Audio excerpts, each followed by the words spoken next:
All right, let's talk about something huge. We're diving into how artificial intelligence is about to completely shake up the classroom. So, here's the billion-dollar question. Is this AI wave a real revolution that's going to transform how we learn? Or is this just history repeating itself? Another big tech promise that sounds amazing but doesn't quite change the world? That's the core question we're digging into. Okay, so let's set the scene. Our story starts at a big conference in Abu Dhabi called Machines Can Think 2026. The whole region is going all in on AI, and you've got the top minds in education gathered in one room debating the future of, well, everything. So, first up, is this actually a new revolution? I mean, the buzz is undeniable, right? The excitement is everywhere. People are talking about a total game changer for teaching and learning, with promises of personalized tutors for every student, instant feedback, the works. And right in the middle of this conference, there was this fascinating panel. It had leaders from three of the city's biggest universities: Mohammed bin Zayed University of Artificial Intelligence, Khalifa University, and NYU Abu Dhabi. Now, here's the wild part. Even though they're practically neighbors, their visions for how to use AI couldn't be more different. But hold on, before we all jump on the AI hype train, let's talk about déjà vu in education. Because haven't we kind of been here before? For a lot of folks, this whole moment feels incredibly familiar. Just think back. In the 2000s, the big thing was lecture recordings on CDs. Then the 2010s rolled around, and it was all about MOOCs. Remember how they were supposed to kill universities? And just a few years ago, during the pandemic, everyone thought online learning was going to be the new normal forever. Now, each of these found a niche, for sure, but did any of them actually replace the traditional classroom? Not really. And this quote from Ayesha Razak just nails it. Removing students from the social environment that is the classroom has been, in general, suboptimal. Suboptimal, that's a polite way of saying it just didn't work very well. And it really makes you think, right? If taking the student out of the classroom was a bad move, what happens when we start trying to take the professor out?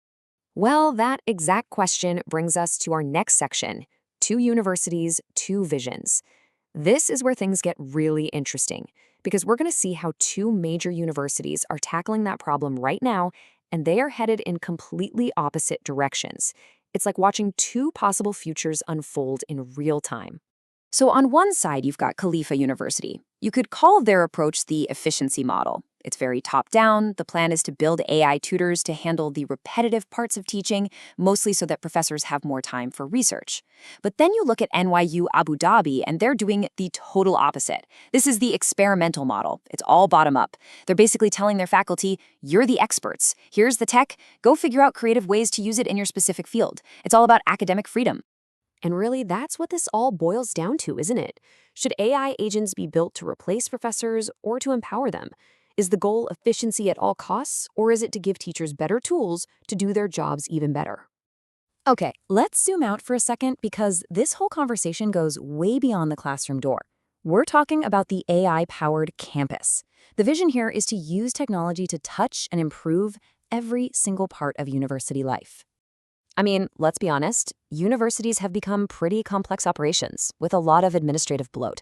So it's no surprise that those areas, everything from admissions to building maintenance, are now seen as the perfect places for AI to come in and make things run a whole lot smoother.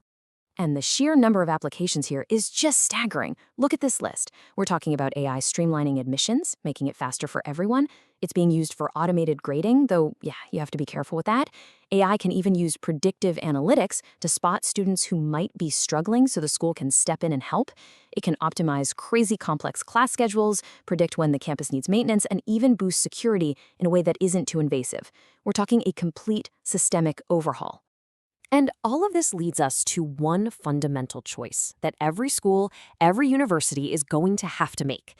It's a choice about their core mission. Are we optimizing for pure efficiency or for the quality of the human experience? And the temptation is obvious. For any institution feeling financial pressure, using AI as a straight form of cost-cutting tool is incredibly appealing. It is by far the easiest path to take. But then there's the other way, the path with the much bigger long-term payoff.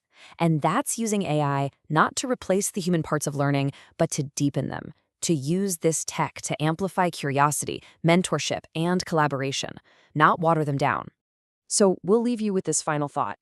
The debate about if AI will reshape education, it's over. It's here. The real question we all have to answer now is why? Why are we doing this? Is the goal just to make the old system cheaper and faster, or is it to build something fundamentally better? That's the choice that's going to define the future of learning for everyone.